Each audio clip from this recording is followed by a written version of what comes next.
It's good to see all the girls getting together. I really love those parts. A bunch of high school students can't put on a play like this. What are you talking about? But Tengi-san is way too sexy for this script. It doesn't do her justice. You've got to add more exposure. Add in some love scenes with Juliet in the lewdest possible setting. We can't put on a play like this. Are you kidding me? What is up, everybody? Welcome back to Moe Ninja Girls. We're continuing where we left off. We started on season 3.5 in the last video, and we're gonna see where things progress from there. So, chapter 2, Ninja Musical Review. Oh yeah, they're doing the stupid play of Romeo and Juliet. Like, it's just a random thing, but anyway. Okay. Alright. Oh yeah, they left us on a cliffhanger. It's like, oh yeah, who's gonna be our heroines? Like, we all know who it is. Okay. Anyway. The girl who's best suited for the heroine is... That girl is... We're putting on a play based on Romeo and Juliet, a tragic love story about a war between two ninja villages. Yamabuki is the casting director, and she's about to reveal who's going to play the leading lady. And the role goes to... Tengi-san! Okay, everyone, clap. Oh, me? Really, Tengi's the only reasonable choice. I'm kind of surprised at Yamabuki. Normally she tries to be the oddball. Why Tengi-san, though? I want to know, too.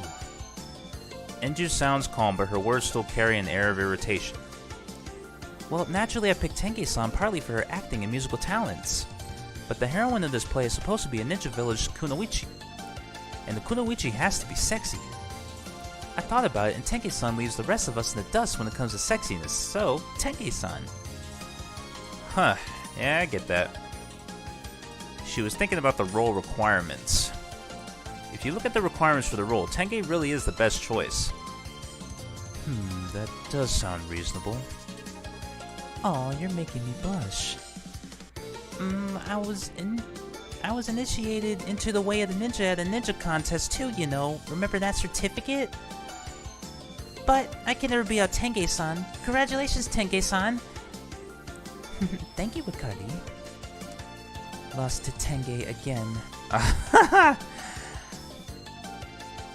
There was always the next chance, Rika-senpai.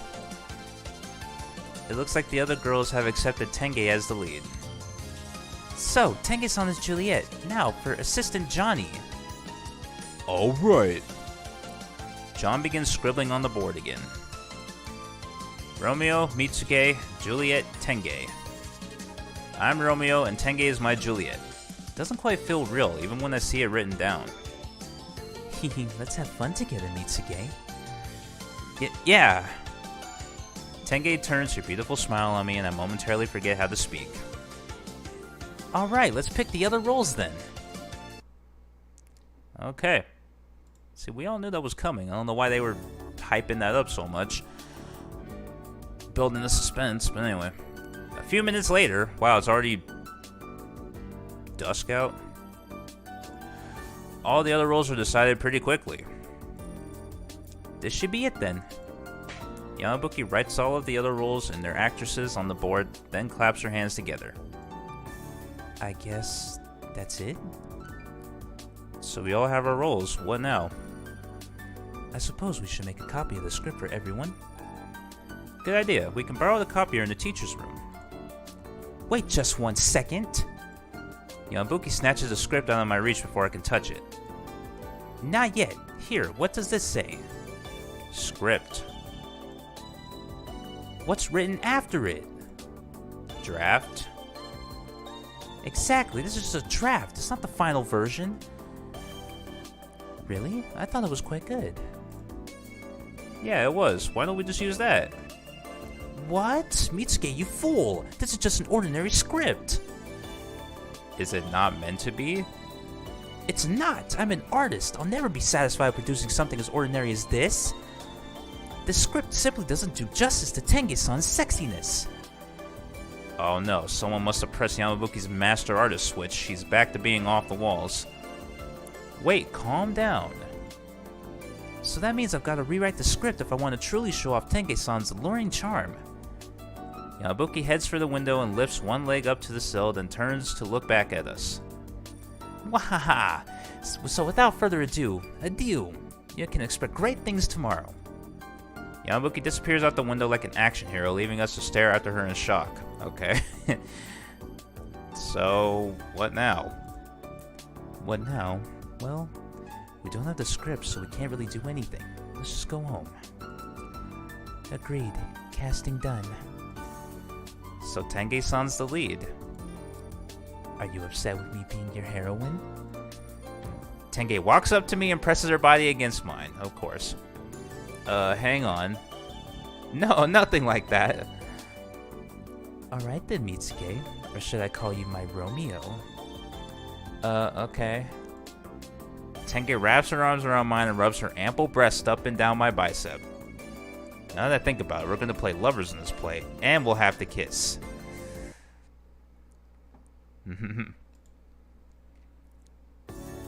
Huh. Being Romeo is awesome. I've never acted in the musical before, so please take care of me, Mitsuge. Okay. Alright, that's enough for today. Inju breaks us apart, then grabs my shoulders and tugs me forcefully away. We can't rehearse without the script, and Suo-san's already gone home. So I think we're done for today. Is that okay, Akari? I think you're right. Once the script is finished, we can start rehearsing for the big show. Let's practice and practice and practice and win that prize. Yes, the prize is mine. I'm really interested in the antique. Me too. Alright then, Ninja Musical Review. Get ready to give your all. We're going to win. Yeah. The next day. Yamabuki doesn't come to school. I think it was back in the earlier seasons when she was working hard on her manga, right? She pretty much just got like no sleep because she had to present at Comic Kid, I think. Yeah, I remember that. What happened to her? Maybe she caught a cold? Rika's mouth is hanging open as she stares into space, but Enju's words bring her back to life. Impossible. Yamabuki the squirrel. Sick? You drop insults way too casually, Rika. This is a problem. We can't start rehearsing without Yamabuki. I wonder what happened to her. Aw, y'all missed me, huh? Huh? A pair of arms suddenly appear underneath Miyu's armpits. The master right hand and the crazy left hand turn, grab, and squeeze Miyu's soft bosom. Aye! Oh wow, they got it even bigger! Miyu, I knew you could do it! But please let me go! Yamabuki, let Miyu go! Now free, Miyu launches herself at Rika and clings to her for dear life. Rika-senpai. There. Suo-san, where did you come in from? Wahaha, I skipped class to finish the script. You finished it? These parts are going by pretty quickly. Yeah, I haven't slept at all because I was rewriting it. With Tenke-san as the heroine, it practically wrote itself. I couldn't stop if I wanted to. Oh. What is it? You want to see it? Aw, shucks, I could never say no to that face. No, I didn't say anything. Here you go. Yamabuki produces a sheaf of paper. It's much thicker than the draft we read yesterday. Is this the whole thing? How much did she write? Her rewritten script is completely different from the draft version. This is the best piece of work I've ever produced. It's the work of the century. The show will sell itself. What is this? Enju's reading over my shoulder. Her voice is full of doubt. I understand how she's feeling. That's what you'd say when you see the girl characters flirt with each other all through the play. You're kidding. Akari and Enju are both enemy kunoichi who are deeply in love with each other. Rika and Miyu are playing a senpai-kohai pair of kunoichi from the same village who call each other sister whenever they make love. You're kidding me with this. Suo-san, this is nothing like the script we agreed to yesterday. It's not unusual for some minor details of a story to change when you update the script. These changes are more than minor details. Romeo's scenes seem to have mostly disappeared. Really? That's interesting. It can't be Romeo and Juliet without Romeo. I mean, what's the point? My Romeo isn't really in here much, even though he's the main character? Exactly. A bit. What do you think, Mitsuke? What do I think? Does she want me to back her up? Yamabuki's script is all over the place. There's no denying it. But the girls have more scenes, which should be all I care about. And as a man, I should say, I don't think we can use it. Now it's a GL story. It still needs work. Okay, what would be the Tenge response here? Because Tenge didn't even appear here.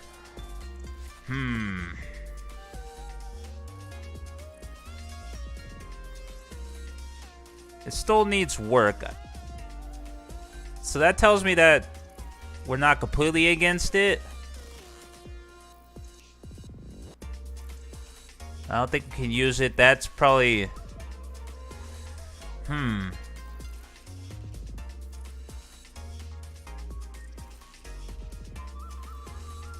We'll try this one. I'm gonna go on a limb. Because I feel like Tenge would agree with me on this one. Like, would agree with this choice.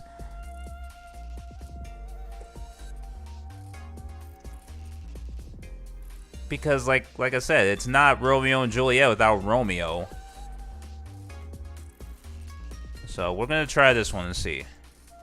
Yamabuki, it still needs work. It's not nearly enough to show off Tenge-san's charm properly. Yes! Bam! What? It's good to see all the girls getting together. I really love those parts. A bunch of high school students can't put on a play like this. What are you talking about? But Tenge-san is way too sexy for this script. It doesn't do her justice. You've got to add more exposure. Add in some love scenes with Juliet in the lewdest possible setting. We can't put on a play like this. Are you kidding me? Well, I'm not opposed to showing some skin for the good of our club. See, even Tenge-san agrees. You're right, I was too innocent. We need to let Tenge-san show off more. Hey, no, we don't. I shouldn't have expected y'all to understand the soul of my artistic choices. Your artistic choices just create problems.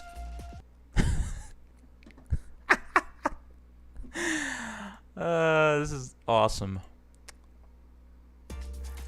See, if you're gonna say something like that, at least say it passionately. Tenge-san, let's go. We should get started on rehearsals together right away. Oh, that's where the kiss came from. Okay. Right now? Sure, I don't mind. Yay! Yamabuki loops her arm through Tenge's and heads for the door. Adios, suckers! I'll see you all later, darlings. Tenge waves regally and leaves the club room. I feel like a storm just left. More like hurricane. How can you be so calm? This script is all... Mitsuke, go after them and bring them back. Me? Yes, you, quickly. Fine. Andrew's the only person with common sense in our club, so I guess I'd better listen to her. So, Yamabuki, what should I do here? Okay, I think I'll use this as a thumbnail. Why not?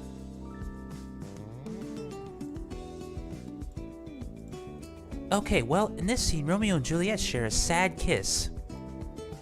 The scene is bittersweet and sensual, and it'll show off all of your good points. Bittersweet and sensual together? That sounds difficult. It's hard to explain. Here, Tenge-san, I'll be Romeo. Okay, Yamabuki. Sorry, Romeo. Tenge and Yamabuki. Two of the most beautiful girls in the Ninja Seeking Club share a kiss on the rooftop under the guise of rehearsing a play. So I already used this thumbnail in the first video, so we're not gonna use it again. But anyway. Yamabuki, how was that? Come closer, like this. Yeah, that's what I'm talking about. Whoa. I press myself against the door, hoping to get a better look when Tenge spots me. Busted. Oh, there's a nasty voyeur up here. Yamabuki looks at me sideways. Tenge-san, we're in the middle of rehearsals. Please, focus. She sends me a daring look as if inviting me to watch. Their lips caress each other's, and all I can do is watch from the shadows. I'm not religious, but I'll be giving thanks for this later. Are they using tongue? I can't get a good view of their lips from here. Oh dear, we have more voyeurs. Let's just ignore them.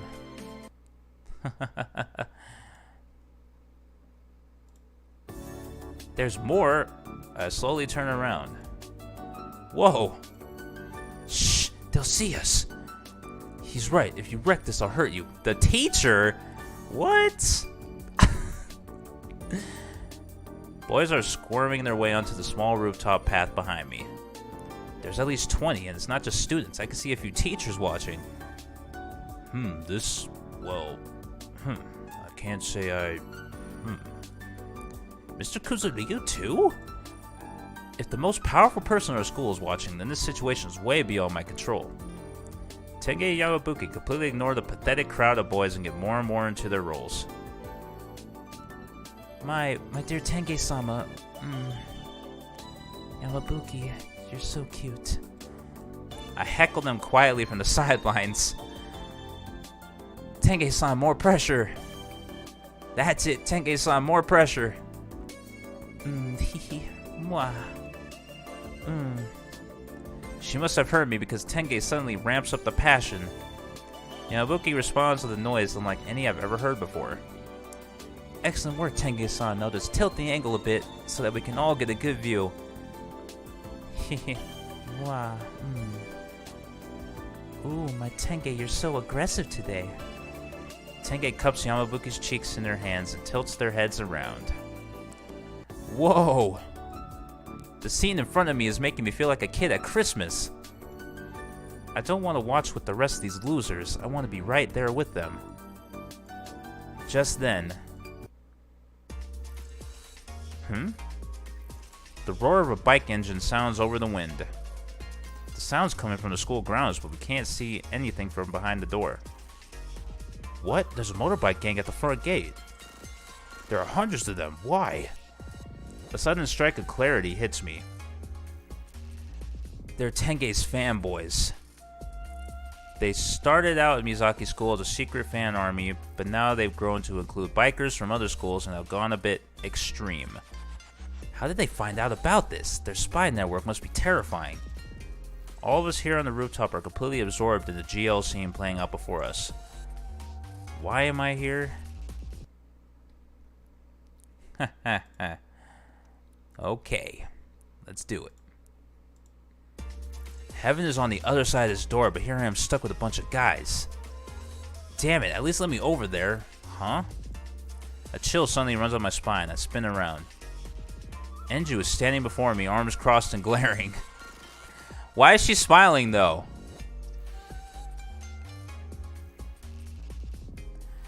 If she's supposed to be... I don't know. What do you think you're doing, Mitsuge? Her smile doesn't reach her eyes, and a vein is throbbing on her forehead. Oh, it makes sense. That makes sense now.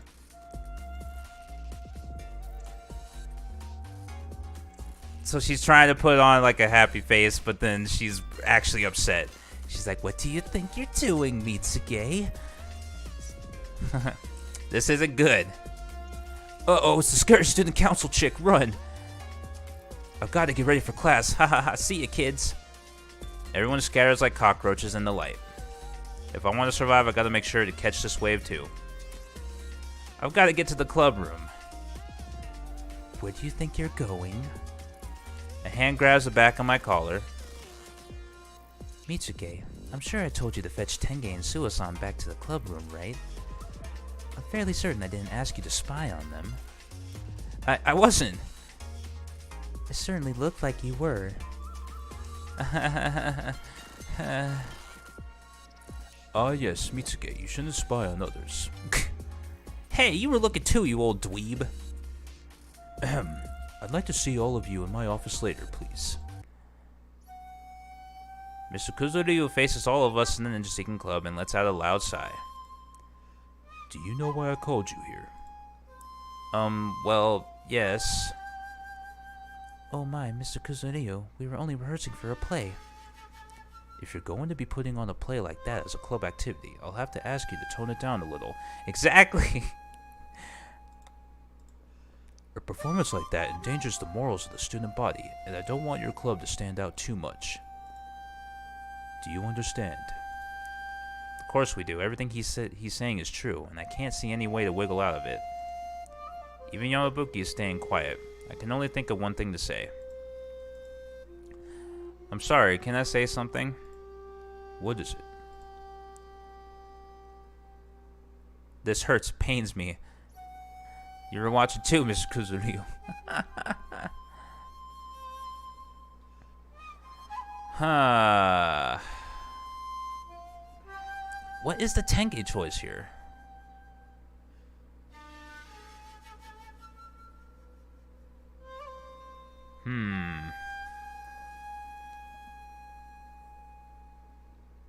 This hurts, it pains me.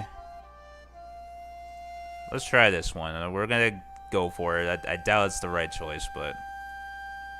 This hurts. I'm in pain, but I suppose all we can do is change the script. What? But I spent so much time working on it. There's no helping it. We're students. We can't go against instructions from our teachers. What about freedom of speech? Does everything have to be regulated nowadays? I know the true beauty of your script, but you must be strong. You can't give up here. You have to go and write something even better. Mitsuke, I love you for saying that. Wait just one moment. Don't make me the villain here. I don't want to stop my students from expressing themselves. And I did want to see more of it. Mr. Kuzuryu. Nothing. I think I understand Mr. Kuzuryu's feelings. Mr. Kuzuryu, you and I are brothers. Now, yeah, I figured it was. Okay. I had no idea on that one. Anyway, Mr. Kuzuryu valiantly tries to regain control of the discussion. If you're going to be taking part in the musical contest as a club, then please keep your heads down a bit more. I'm begging you. Fine. Yamabuki agrees, defeated. That's all I have to say. You are dismissed. We leave Mr. Kuzuryu's office with our heads hung low. Aw, man, I can't do this. Yamabuki suddenly flops over and lands face down on the floor of the hallway. Yamabuki? I quickly move to help her up. Mitsuke, what happened? Yeah? I'm so tired. Huh? I stare at her in shock as she closes her eyes and goes limp. She's fallen asleep. It's not surprising. She did say she stayed up all night writing the script. That's 2 all-nighters in a row. She must have used up all her energy. So, she's just asleep? It looks like it. Mitsuke, could you give her a piggy back to her room? Why me? On the way home, I walk a sleeping Yamabuki on my back when I hear a voice behind me. Huh? Finally woke up? Huh? Mitsuke, why are you carrying me? 'Cause you fell asleep in the middle of the hallway. I did? Huh. I finished the script, then I went to school, and... Don't tell me you don't remember anything. It feels like it's all floating around in my head. Meh, whatever. She throws her arms around my neck and presses herself to my back. Is she still half asleep? Alright, last one. You can get off if you're awake. No thanks. I get to go home without doing any work. You can carry me to my room, thanks. Punk. Mitsuge's taxi, off we go. Oh well, I'll give her a lift today. She did stay up for 2 nights writing the script. I can pay her back with a little manual labor. But the day after that... Okay, here's the script. Yamabuki comes to school bright and early and drops the script onto her desk in the classroom with a thud. Anju scoops it up immediately and starts flipping through it. It's mostly gone back to the original version. Can we use it? There's a couple of scenes where girls are flirting with each other, but it should be alright. Ah, to be honest, I'm not sure what I was doing yesterday. Yamabuki flushes red and giggles, almost as if she's embarrassed. I was completely wired from staying up all night, otherwise I wouldn't normally let you see that kind of writing. Let this be a lesson to all the players. Always make sure you get enough sleep. Players? Who you talking to, you weirdo? We spent our free time that morning reading over the now much slimmer script. Okay. So this play is starting to come together. Interesting. Welcome to the next episode preview with me, Akari. Rika. So, the script is finally ready, and now we can get started on rehearsals. But... Rika, both you and I missed out on the part of Juliet. Yeah. I'm glad that we still both get a part in Yamabuki's script, though. Rehearsals are up next. Let's do our best and win that prize. Hate losing. We'll try. And then we'll get that wonderful antique. Akari, next episode preview. Oh yeah, okay, here we go with the next episode preview. Finally start preparations for the contest, but still a lot to get done.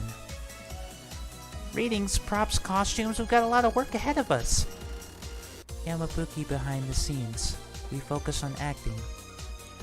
And singing, we have to take some vocal lessons. You? Vocal lessons? What's wrong? You've gone really pale. Nothing. Ahem.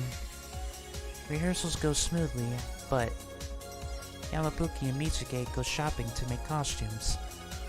Meet someone unexpected. Yamabuki has a hidden past. You know, now that I think about it, we really don't know much about Yamabuki. No. When Yamabuki's hidden past is revealed, the frozen clock will move. See you next time on Chapter 3, Compulsory Measures. We're waiting for you. Okay. So Yamabuki, some of Yamabuki's past is going to be revealed now. That's interesting. Because we all knew she had something going on that we didn't know about. Because Yamabuki still seemed she seemed a little shifty here and there. But that's going to be interesting, I think. Anyway, guys, I think that's going to be it for this video. Thank you all for watching. If you enjoyed it, you can let me know by leaving a like or telling me in the comments below. Subscribe for more, and I'll catch you guys in the next one. Alright, peace.